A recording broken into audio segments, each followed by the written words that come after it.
Price lot. எல்லாருக்கும் சோத்திரம். Jesus side கால் YouTube வழியாக பார்க்குற என் தாய் தகப்பன்மார்கள், சகோதரர்கள், என் பிள்ளைகள் எல்லாருக்காகவும் கர்த்தரை நான் சோத்திரிக்கிறேன். பிரியமானவர்களே, நீங்கள் நிறைய பேர் பார்க்குறீங்க. நீங்கள் லைக் பண்ணுங்கள், ஆலோசனை கொடுங்க. அதில் நீங்கள் உங்களோட ஜபக்குறிப்பை கொடுக்கலாம், நீங்கள் கமெண்ட் பண்ணலாம். நீங்கள் தயவு செய்து வேதத்தில் இருக்கிறது உங்களுக்கு அது போர் அடிக்க வேண்டாம். நீங்கள் தயவு செய்து நீங்கள் அதை பார்க்கலாம். இது யோவேல் 2ஆம் அதிகாரத்தில் தான் நம்ம வாசிக்கிறோம். இந்த வருஷத்தில் கடைசி காலமாக இருக்கிறது, கடைசி காலங்களில் இருக்கிறோம் நம்ம. அது மாத்திரம் இல்லை, வருஷத்தில் கடைசி மாதத்தில் நம்ம இருக்கிறோம். நம்ம இன்றைக்கி என்ன தெரிந்து கொள்ள போகிறோம்னு சொல்கிறால், நம்ம இது வரைக்கும் இன்றைக்கி நீங்கள் இதை பார்க்குற ஒவ்வொருத்தருக்கு 80 இருக்கலாம், 90 இருக்கலாம், 40 இருக்கலாம், 30 இருக்கலாம் வயசு. பிரியமானவர்களே, நீங்கள் என்னை சேர்த்து நாம் செய்த பாவங்கள், குற்றங்கள், குறைவுகள், ஆண்டவரை நம்பாத இருக்கிற காரியம் கூட பாவம்தான். இப்படி நிறைய காரியங்களை நம்ம சொல்லிகிட்டே போகலாம்.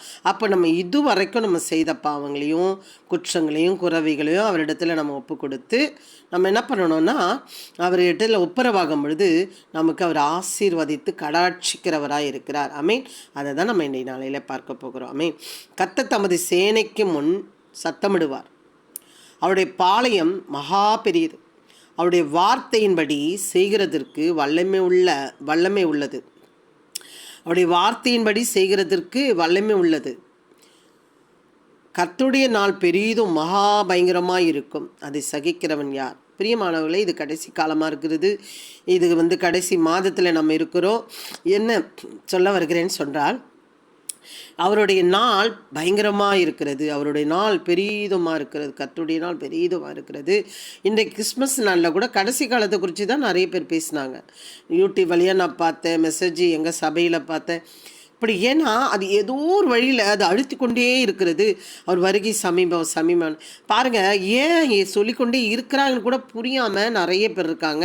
பிரியமானவர்களே, நீங்கள் இந்த நாளிலே இதை பார்க்கிற நீங்கள் மன்னிப்பு கேட்டு தன்னை ஒப்புரவாக்கி கர்த்தரிடத்தில் கேட்கும் பொழுது உங்கள் வாழ்க்கை சூழ்நிலை மாறும். அவரோட பிள்ளைகளாக மாறும் பொழுது பரலோக ராஜ்யத்தை நீங்கள் கண்டிப்பாக என்ன பண்ணலாம், பார்க்கலாம். ஆமென். பாருங்கள், கர்த்தருடைய நாள் பெரிதும் மகா பயங்கரமாக இருக்கும். அதை சகிக்கிறவன் யார்? அது உங்களால் கஷ்டமாக இருக்கும், தாங்க முடியாது. அதனால் அவரே வழியும் சத்தியும் ஜீவனமாக இருக்கிறார். உங்களுக்காக ஒருவர் மரித்திருக்கிறார். ஏன் அப்படின்னா, உங்கள் பாவத்துக்காக, என் பாவத்துக்காக மரித்திருக்கிறார். நீங்கள் எந்த பலியோ எந்த பரிகாரமோ செலுத்த தேவையில்லைன்னு சொல்லி. பிரியமானவர்களே, நாளிலே மன்னிப்பு கேட்டு அவரிடத்துல ஒப்புரவாக வேண்டும் என்பதற்காக இந்த வசனத்தை நான் எடுத்திருக்கேன். நான் வாசிச்சுட்டு உங்களுக்கு நான் சொல்கிறேன். நடுவில் எதனா இருந்தாலும் உங்களுக்கு சொல்கிறேன். ஆதலால் நீங்கள் இப்பொழுதே உபவாசத்தோடும் அழுகையோடும் புலம்பலோடும் உங்கள் முழு இருதயத்தோடும் என்னிடத்தில் திரும்புங்கள் என்று கர்த்தர் சொல்கிறார். பிரியமானவர்களே, ஒரு தீர்க்கதரிசியோ ஊழியக்காரனோ சொல்லலை, இந்த உலகத்தை படைத்தவர் சொல்லுகிறார். நீங்கள் இப்பொழுது உபவாசத்தோடும் அழுகையோடும் புலம்பலோட உங்கள் இருதயம் முழு இருதயத்தோடு என்னிடத்தில் திரும்புங்கள் என்று கர்த்தர் சொல்கிறார். நீங்கள் உங்கள் வஸ்திரங்களை அல்ல.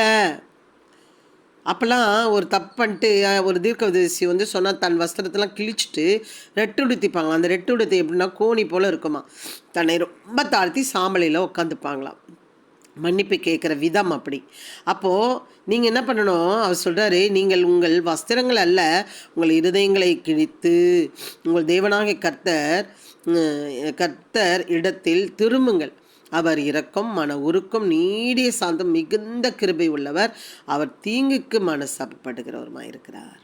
பிரியமானவர்களே, ஐயோப்பா, தீங்கு செய்ய மனசாப்படுகிறார். இப்போது நம்ம பிள்ளையை அடிச்சுட்டு அழுவோம் இல்லைங்களா, நம்ம அதே போல் தப்பு செய்யும்போது இயற்கை மூலியமாக சீற்றங்கள் வருகிறது. அநேக காரியங்கள்லாம் நடக்கிறது இந்த தேசத்தில். அவர் கோபம் வரும் பொழுது பூமி அதிருகிறது. அதெல்லாம் வசனம் இருக்குது. பிரியமானவர்களே, அப்போ பாருங்கள், நீங்கள் என்ன பண்ணணுமா, உங்கள் இருதயத்தை கிழித்து உங்கள் தேவனாகிய கர்த்தரிடத்தில் திரும்புங்கள். அவர் இரக்கம், மன உருக்கம், நீடி சார்ந்த மிகுந்த கிருபை உள்ளவர். மிகுந்த கிருபை உள்ள என்ன பாவம் செய்தாலும் ஆனால் திருப்பி செய்யக்கூடாது. அந்த கிருபை பெற்றுக்கொண்டால் திருப்பி செய்யக்கூடாது. அவர் தீங்குக்கு மனசாபப்படுகிறவருமாய் இருக்கிறார். எவ்வளோ பெரிய வார்த்தை. தீங்குக்கு மனசாபப்படுகிறவருமாய் இருக்கிறார். ஒருவனை அவர் ஒருவேளை அவர் திரும்பி மனசாபப்பட்டு உங்கள் தேவனாகிய கர்த்தருக்கு போஜன பலிகளும் பான பலிகளும் செலுத்துகிறதுக்கான ஆசீர்வாதத்தை தந்தருளுவார். நீங்கள் மனம் திரும்பும் பொழுது இந்த வருஷத்தில் இதுவரைக்கும் பண்ண பாவத்துக்கு நீங்கள் ஒருவேளை மனம் திரும்பினால், ஒருவேளை அவர் திரும்பி மனசாபப்பட்டு உங்கள் தேவனாகிய கர்த்தருக்கு போஜன பலிகளை பான பலிகளை செலுத்துவதற்கான ஆசீர்வாதத்தை தந்தருளுவார். நீங்கள் மன திரும்பும் பொழுது சியோனிலே எக்காலம் ஊதுங்கள், பரிசுத்த உபவாசங்களை நியாயங்கள் விசேஷித்த ஆசாரிப்பை கூறுங்கள். நம்ம இந்த நாளிலே நம்ம தன்னை தாழ்த்தி ஆண்டுகிட்ட மன்னிப்பு கேட்குற வேண்டியது. ஏன்னா நம்மளை பாவம் செய்ய வைப்பாங்க, பேச வைப்பாங்க. நம்மளை ருக்கி 10 வாட்டி அடித்தாங்கன்னா ஒரு வாட்டி நம்ம என்ன பண்ணிவிடுவோம், பேசிடுவோம். அது பாவம்னு ஆண்டவர் சொல்லுகிறார்.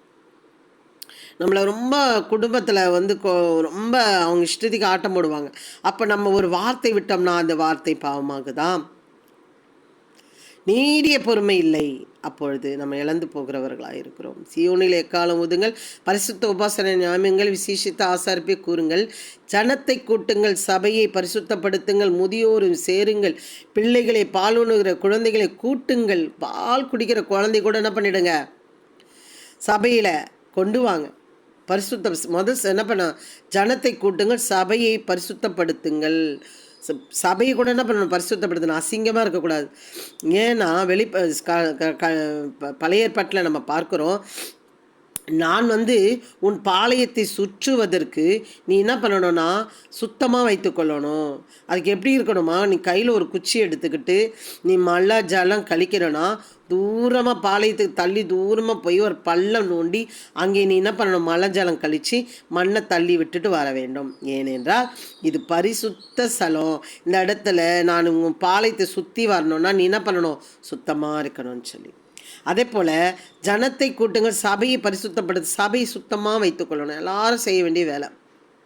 பரிசுத்தப்படுத்தணும். முதியோரை சேருங்கள், பிள்ளைகளையும் பாலுண்ணுகிற குழந்தைகளையும் கூட்டுங்கள். மணவாளன் தன் அறையும் மணவாட்டி தன் அறையும் விட்டு புறப்படுவார்களாக. இன்றைக்கு அவர் என்ன சொல்ல வருகிறார் என்றால், ஒரே ஒரு கணவன் மனைவியும் போதும் என்ன பண்ணாங்க, இணைந்தே இருப்பாங்க, கை கொத்து கொண்டே இருப்பாங்க. திருமணம் ஆனோம் அவங்கள கூட சொல்கிறாரு, நீங்கள் என்ன பண்ணுங்கள், அறையை விட்டு வெளியே வாங்க, இது காலம் பொல்லாத காலம், நீங்கள் என்ன பண்ணுங்க, மனம் திரும்புங்க, சபையில் இருங்க, குழந்தை பால் கொடுக்குற குழந்தை கூட கொண்டு வாங்க, மனம் திரும்புங்க, மன்னிப்பு கேளுங்க, அப்பொழுது தான் அடுத்த வருஷத்துலையாவது உங்களுக்கு நன்மை கிடைக்கும் அப்படின்னு சொல்லுகிறார். கர்த்தரின் பணிவிடைக்காரராகிய ஆசாரிகள் மண்டபத்துக்கு பலிபீடத்துக்கு நடுவே அழுது, கர்த்தாவே, நீர் உமது ஜனத்தை தப்பிவிட்டு புறஜாதிகள் அவர்களை பழிக்கும் நிந்தைக்கு உமது சுதந்திரத்தை ஒப்புக்கொடாதிரும். அந்த புறஜாதிகள் ஐயே இது ஏசப்ப பிள்ளைங்களா இதுங்க அப்படின்னு சொல்லாதபடிக்கு நிந்தைக்கு உமது சுதந்திரத்தை ஒப்புக்கொடாதிரும். உங்கள் தேவன் எங்கே என்று புறஜாதிகளுக்கு பாருங்க, நீர் உமது ஜனத்துக்கு தப்பிவிட்டு புறஜாதிகள் அவர்களை ஆண்டவரோட பிள்ளைகளை அவர்களை பழிக்கும் நிந்தைக்கு உமது சுதந்திரத்தை ஒப்புக்கொடாதிரும். உங்கள் தேவன் எங்கே என்று புறஜாதிகளுக்குள்ளே சொல்லப்படுவானேன் என்பார்களாக. அப்போது சபையில் மணவாளனும் மணவாட்டியும் பால் குடிக்கிற குழந்தையும் முதியோரும் பெரியோரும் சிறியோரும் அங்கே மன்னிப்பு கேட்கும் பொழுது, அழுது புலம்பும் பொழுது, தன் பாவங்களை இந்த வருடங்களில் மாத்திரம் இல்லை, பிறந்ததுலேருந்து நம்ம செய்த பாவங்களை மன்னிவிரும்பப்பா அப்படின்னு கேட்டு ஜெபிக்கும் பொழுது, மனம் திரும்பும் பொழுது, அவர்தான் மெய்தேவன் அறியும் பொழுது, அப்பொழுது கர்த்தர் தமது தேசத்துக்காக வைராக்கியம் கொண்டு தமது ஜனத்தை கடாட்சிப்பார். பிரியமானவர்களே, எப்போதும் ஒரு குழந்தை எப்படி சொல்கிறது, நம்ம ஒரு ஒரு ஒரு எப்படி சொல்கிறது, ஒரு தாய் தகப்பனே வச்சுப்போமே, அப்போ அடிச்சுட்டு வரும்போது அந்த தாய் அழுகுறாங்க, மனைவி அழுகுறாங்க. அழும்போது மணவாளன் அப்பா என்ன பண்ணுவாருன்னா, சரி நீ அழாத, எதுக்கு, சரி விடு, நான் இனிமேல் என்ன பண்ண மாட்டேன், அடிக்க மாட்டேன் அப்படின்னு சொல்லி மனம் இறங்குவார். அதே போல் நம்மளும் நம்ம பாவங்களை நம்மளோட கஷ்டம், நம்மளோட செய்த துரோகங்களையும் அவருக்கு பிடிக்காத காரியங்களை நம்ம செய்திருப்போம். ஆனால் நமக்கு தெரியும் நம்ம நம்ம இருதயத்துக்கு தெரியும். நம்ம யார் நமக்கு தெரியும். நம்ம எப்படிப்பட்ட ஆள் நமக்கு தெரியும் பிரியமானவர்களே. அப்பொழுது கர்த்தர் தமது தேசத்துக்காக வைராக்கியம் கொண்டு, தேசத்துக்கு மாத்திரம் இல்லை, உங்கள் வீட்டுக்கு, உங்கள் ஊருக்கு, உங்களுக்கு, உங்கள் குடும்பத்துக்கு, உங்கள் பிள்ளைகளுக்கு வைராக்கியம் கொண்டு தமது ஜனத்தை கடாட்சிப்பார். கடாட்சிப்பார்னா யாருமே காப்பாற்ற முடியாத ஒரு சூழ்நிலையில் தான் கடாட்சிப்பார். அந்த கடாட்சிப்பை நீங்கள் பெற்றுக்கொள்ள வேண்டுமா? பிறந்ததுலேருந்து நீங்கள் இன்றைய நாளில் ஒப்பு கொடுங்கள். ஆண்டவரே, நான் செய்த பாவம் குற்றம் குறைவுகளை மன்னிங்க. நான் என் சகோதரனை நான் ஏமாத்தினேன், என்னோட தாயை ஏமாத்தினேன், என் தகப்பனாரை ஏமாத்தினேன், என் குடும்பத்தை ஏமாத்தினேன், என் மனைவியை ஏமாத்தினேன், என் பிள்ளைகளை ஏமாத்தினேன், என் புருஷனை ஏமாத்தினேன், என் செய்த பாவங்களெல்லாம் மன்னிங்கப்பா அப்படின்னு சொல்லி கேட்டு, மன்னிப்பு கேட்டு, கர்த்தரிடத்துல நீங்கள் மனம் திரும்பி நீங்கள் பாருங்கள், மணவாளன் மணவாட்டி கூட நீங்கள் அறையில் கூட வெளியே வாங்க, பால் குடிக்கிற குழந்தை கூட சுபாஷத்தில் கொண்டு வாங்கன்னு சொல்கிறார். அப்போ மனம் திரும்ப வேண்டிய காலத்திலே நாம் இருக்கிறோம். பிரியமானவர்கள், நல்லா கேட்டுக்குங்க, நல்லா கேட்டுக்குங்க. இந்த உலகத்தில் சொத்துக்காக, சொந்தத்துக்காக கிறிஸ்து இயேசு விடாதீர்கள். ஆனால் இயேசு கிறிஸ்துக்காக நீங்கள் எதை விட்டாலும் உங்களுக்கு இந்த உலகத்தையே தந்துடுவார் அவர். பிரியமானவர்களே, சிந்தித்து செயல்படுங்கள். அதுக்காக சொந்தங்களை விட்டு வர சொல்லலை, நான் சொல்கிறேன். நிறைய சாட்சிகளை கேட்டதுனால. அதனால் நீங்கள் அவரை முன்னாடி வைங்க, ஃபஸ்ட்டு வைங்க, முதல்ல வைங்க. நீங்கள் கண்டிப்பாக உங்களுக்காக அவர் வைராக்கியம் பார்ப்பார். உங்கள் ஊழியத்துக்காக வைராக்கியம் பார்ப்பார். உங்கள் குடும்பத்துக்காக வைராக்கியம் பார்ப்பார்.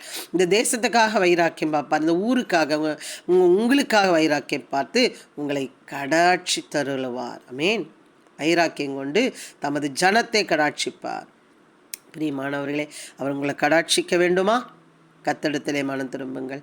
கர்த்தர் உங்களுக்காக காத்து கொண்டிருக்கிறார். கைவிரித்து, என் மகளே, என் மகனே, என் பிரியமானவளே, என் ரூபவதியே, என் சிநேகிதனே அப்படின்னு சொல்லி காத்து கொண்டிருக்கிறார். பிரியமானவர்களை, நாளையிலே மனம் திரும்பி குணப்படுங்கள். கர்த்தர் உங்களை ஆசீர்வதிப்பாராக. ஆமென். God bless you. Amen. Hallelujah.